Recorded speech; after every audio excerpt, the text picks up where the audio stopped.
Passionnés de voler de course au large, bonjour. Et bienvenue dans ce nouvel épisode d'Actu Large, l'émission où je vous résume l'actualité de la course au large tous les jeudis à 18h. Aujourd'hui, dans un premier temps, on va parler de la Golden Globe Race qui continue. Les premiers ont passé la porte de Hobart. Et ça commence à se resserrer à l'avant, donc ça me fait plaisir, peut-être un peu de bataille. Et ensuite, on va parler de la Sydney Hobart qui s'est courue. Alors, il y a encore des bateaux en mer, mais elle s'est courue avec la belle victoire de Comanche. Du coup, je vous rappelle que si vous voulez rien louper des prochaines vidéos, n'hésitez pas à vous abonner et à activer la petite cloche de notification. Et si vous voulez me retrouver live sur Twitch, je suis en live tous les jours sauf les jours indiqués dans le planning qui est en post-communauté sur YouTube ou sur mon Discord. Le lien du Discord est en description de la vidéo et le lien de la chaîne Twitch est en description de la vidéo. Petite annonce, désolé, je parle un peu du nez parce que je suis un peu malade, j'ai un peu la crève. Et il n'y aura pas d'actu large la semaine prochaine ni la semaine d'après puisque je suis en vacances. Je pars rencontrer 3 de mes viewers sur Twitch et aussi sur YouTube d'ailleurs. Pour 2 d'entre eux, c'est aussi des viewers YouTube. Donc voilà, je vais les rencontrer. Donc je pars mercredi prochain et je rentre le dimanche de la semaine d'après. Donc il n'y aura pas de... il n'y aura pas d'actu large, donc voilà. Et les lives sur Twitch, peut-être qu'il y en aura, peut-être que je ferai des visites des villes dans lesquelles je vais aller. Mais ça sera au compte-gouttes et donc du coup ça sera annoncé sur le Discord au fur et à mesure, voilà. Du coup on commence tout de suite avec la Golden Globe Race. On commence du coup cette actu large par la Golden Globe Race qui continue. On va voir ce qui s'est passé cette semaine. Alors, on a eu du coup le passage de la porte pour le premier. Comme vous pouvez le voir. Et vous voyez qu'il a été pas mal ralenti. Donc Simon Curven, il a été pas mal ralenti. Et donc du coup, ça a permis à Christian de revenir derrière. C'est plutôt pas mal. C'est plutôt pas mal. La bataille commence un peu à être plus proche. Commence à être un peu plus rapprochée. Donc voilà. Simon Curven qui a passé la porte. Voilà. Qui repart. Qui a passé la porte le jour de Noël. Christian qui a passé la porte aussi. Le troisième qui reste un peu plus longtemps. Qui reste un petit peu plus longtemps du côté de la porte. Et vous allez voir que du coup la bataille ça commence à se rapprocher devant. Donc peut-être une bataille dans les prochaines semaines. Mais voilà la situation actuelle du coup avec Simon Curven en tête. On n'a pas trop regardé ce qui s'est passé derrière, mais de toute façon derrière il se passe pas grand chose. Simon Curven en tête, suivi par Christian qui est un peu revenu. Abila est un peu plus loin. Derrière on retrouve Michael Guggenberg qui arrive tout doucement vers Hobart du coup. Il est actuellement à distance sur les dernières 24 151 000. Il est à 6,7 donc ça avance plutôt bien. Sachant que voilà dans la baie de Hobart généralement il n'y a pas beaucoup de vent. Jeremy Backshaw est là derrière, isolé, tout comme Lanny Jones isolé aussi. Et Elliott Smith qui tente de rejoindre la Fremantle pour abandonner malheureusement. Et Guy Wells qui continue du coup hors course, qui continue son parcours hors course. De toute façon il a fait une escale. Et de toute façon il passera pas dans les temps la porte à Hobart. Du coup on va regarder la météo pour les prochains jours. On va commencer par l'arrière de la flotte du coup avec Guy Wells. Donc Guy Wells qui est actuellement dans des conditions à l'arrière d'une petite dépression, mais c'est pas grand chose. On va regarder du coup dans les prochains jours. Il a l'air de rester un peu au nord, mais c'est normal, le vent en fait vient du sud là, donc il peut pas trop descendre. À part en faisant vraiment du près. Et voir après si derrière il y a un intérêt à aller au sud, il semblerait. Parce qu'on voit qu'ici voilà, le vent est un peu au sud. Moi j'irai au sud perso. Je serai lui, j'irai au sud parce qu'on voit que derrière les dépressions, ouais, continuent à allonger en fait la zone des glaces. Ouais, faut descendre au sud là pour moi.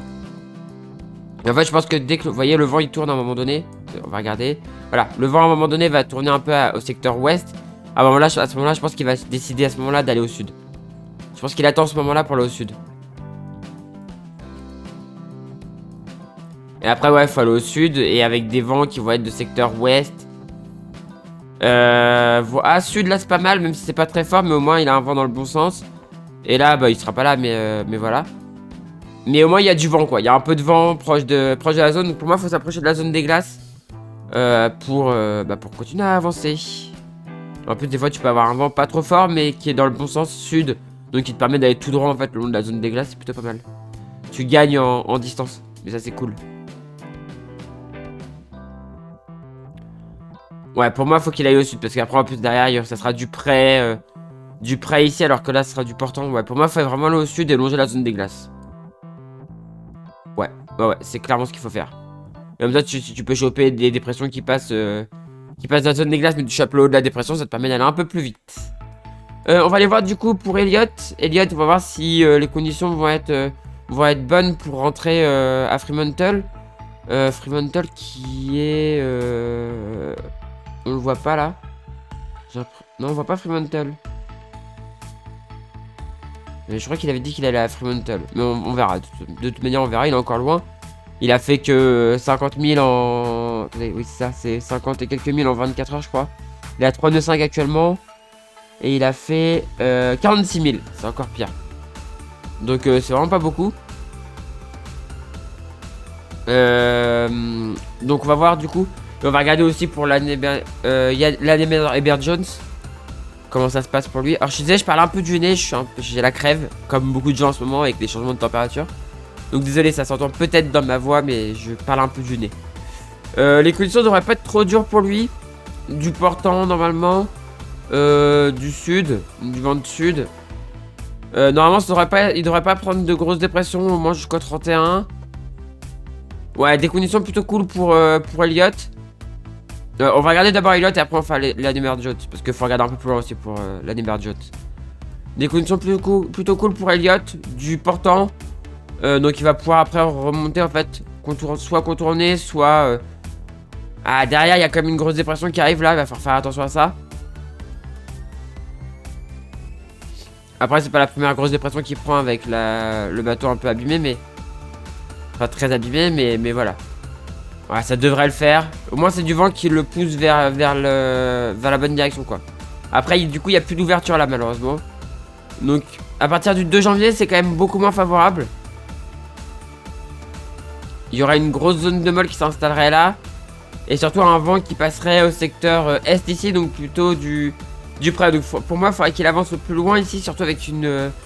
vu qu'il n'y a plus de voile d'avant, vu qu'il navigue sous... avec les drisses qui tiennent le mât. Donc pour moi, il faudrait qu'il aille plus par là. Et ensuite qu'il traverse à cet endroit-là. Et comme ça, il n'aura pas trop de près serré à faire pour aller sur le nord. Je pense que c'est la meilleure solution. Après, sinon, s'il est plus tardif, 7 janvier, sinon c'est bon. 7 janvier, s'il est plus tardif, 7 janvier, ça passe. Il pourra... Mais de toute façon, s'il arrive comme ça, il sera comme ça. Et il pourra remonter là le 7 janvier le long du... Le 7 janvier ce sera quand ouais, ce sera dans un peu plus d'une semaine. Il pourra remonter le long ici pour aller dans un des ports. Il pourra aller à Perth en vrai. Il pourra aller à Perth. Mais on verra. On verra. On va regarder du coup un peu pour la flotte qui se trouve. Donc l'Animerd Jones et Jeremy Backshaw. Pour eux deux, l'objectif je pense que c'est d'aller au sud. Clairement on voit... La dépression là, faut aller jouer dans la dépression qui est là pour essayer de continuer vers Hobart avec du vent. Donc pour moi, faut descendre un petit peu plus au sud et en fait jouer dans cette zone là quoi. Pour les deux, hein. Pour les deux, je veux dire. Et en fait remonter au dernier moment sur Hobart, je pense. Ouais, faut remonter à peu près par ici sur Hobart, je pense.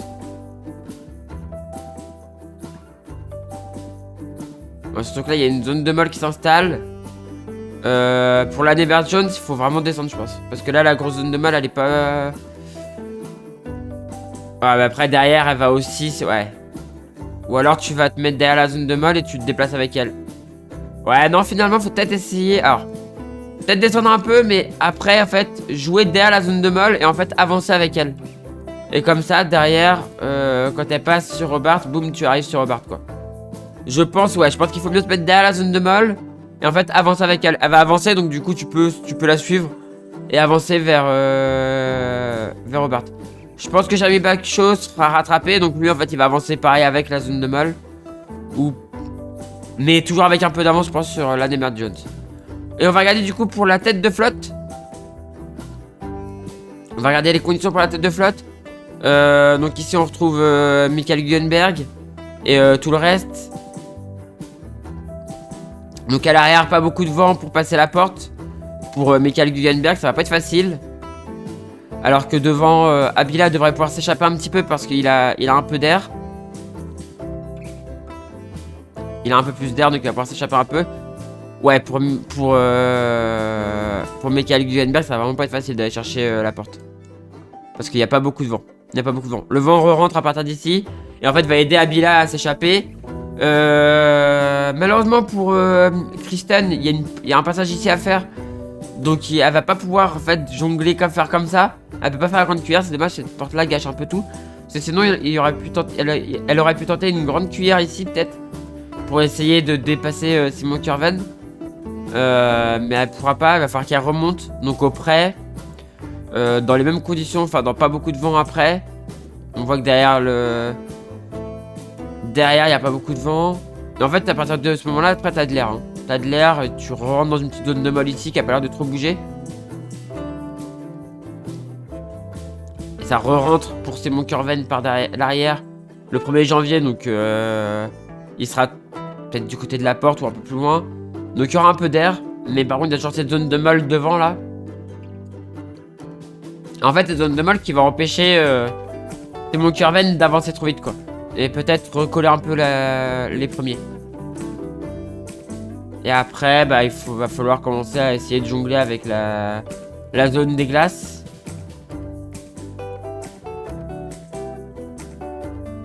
Mais là, il y aura du vent, donc ça c'est cool. Et la zone de molle sera en dessous de la zone des glaces. Mais par contre, ça, ce qui veut dire du près au-dessus de la zone des glaces. Mais il faut allonger la zone des glaces au près. Ah, ou peut-être monter un peu plus nord, parce qu'il y a un peu plus d'air au nord. Voir si on favorise un peu plus de vitesse, mais puis la zone de 120 qui remonte un peu. Donc peut-être jouer un peu plus au nord. Ça fera un peu plus long, mais il y aura un peu plus d'air. Mais dans tous les cas, ce sera du près obligatoirement. Voilà.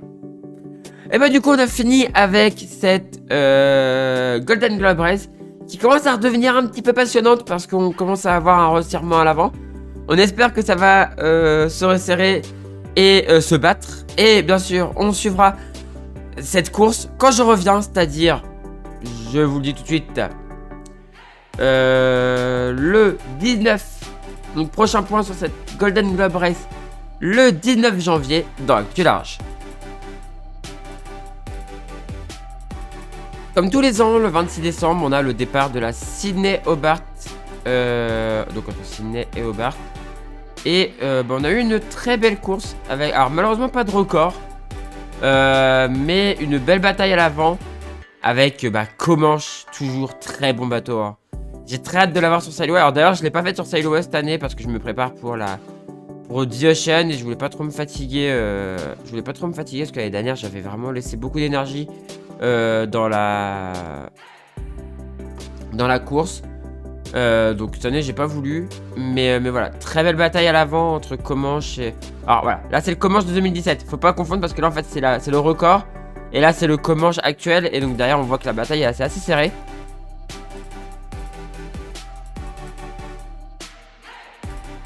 Vous voyez, c'est quand même assez serré, hein. Il y a pas un gros écart. Et on voit que ça descend, alors ça s'est descendu dans des conditions assez toniques, hein. Alors malheureusement du coup le record n'a pas été battu pour quelques heures. On pensait franchement au début que ça allait être battu parce que les conditions avaient l'air vraiment bonnes. Finalement elles ont été un peu moins bonnes que prévu. Voilà, elles ont été un peu moins bonnes que prévu. Et les conditions qui étaient prévues là m'ont donné presque envie de la faire, hein. J'ai failli la faire. Et finalement je me suis dit ouais non, je vais pas aller me fatiguer trop à ça. Et voilà l'arrivée du coup bientôt. Alors là c'est l'arrivée du record, hein. Donc vous voyez, c'était pas si loin que ça. Et voilà, Comanche. Donc ce plan V, ce beau bateau de 100 pieds qui gagne du coup en temps réel. Et on voit l'arrivée de tous les autres. Alors jusqu'à ce moment-là, les conditions étaient plutôt bonnes. Du portant, de l'air, c'était plutôt cool. Alors malheureusement là tout le monde n'est pas encore arrivé, donc on en reparlera quand je vais revenir. Alors ouais, la carto par contre, l'évolution de la carto est pas terrible. Et voilà, on voit là par contre le vent qui passe au secteur sud-ouest, et donc directement c'est beaucoup moins favorable. C'est beaucoup moins favorable pour eux, et donc du coup obligé de tirer des bords au près. Direction pour essayer de rentrer dans cette fameuse baie de Hobart. cette fameuse baie de Hobart.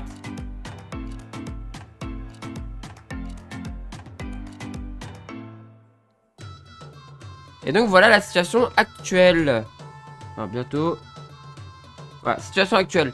Du coup, bah, on voit la file indienne hein, qui arrive petit à petit.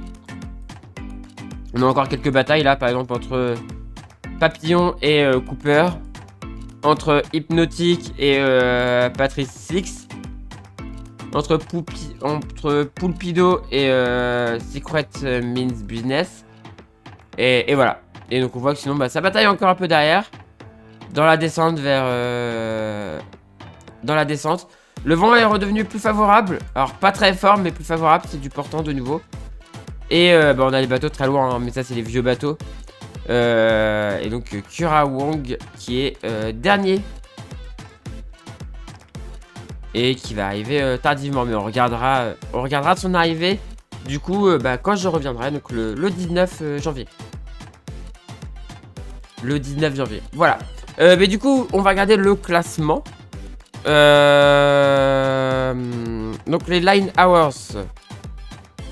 Classement lines hours. Finished. Voilà. Alors pourquoi il veut pas me le mettre?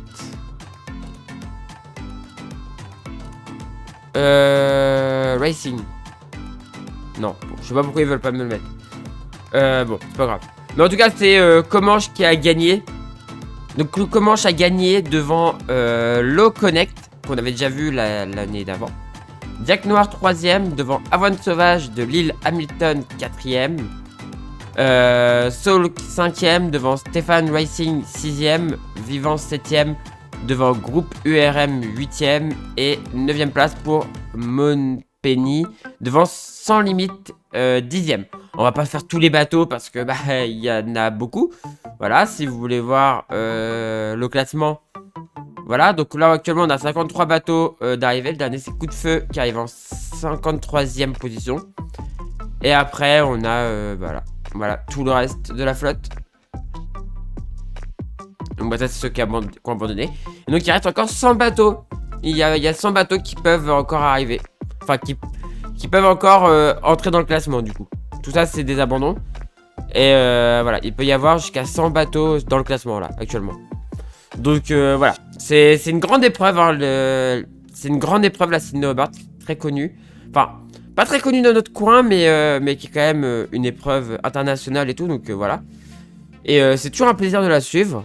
Et bien évidemment, on refera un point pour voir les derniers arrivés dans le prochain Actu-Large, donc le 19. Et dans tous les cas, on resuivra la prochaine édition. Et même peut-être que je la ferai sur Sail Away dans un an. On refera le point sur Actu-Large et je la ferai peut-être, voilà. Voilà, j'espère que cette vidéo vous a plu. C'est la fin de cette vidéo. Comme d'habitude, petit appel aux sponsors. Si vous connaissez quelqu'un qui connaît quelqu'un, ou si vous êtes vous-même chef d'entreprise, n'hésitez pas à aller aider les skippers en recherche de budget pour les prochaines courses. Tournoi Jack Vabre, le Vendée Globe, enfin voilà, il y a plein de courses. Donc n'hésitez pas à aller aider les skippers en recherche de budget, c'est super important pour eux. Et c'est super intéressant pour vous parce que c'est un très bon retour sur investissement.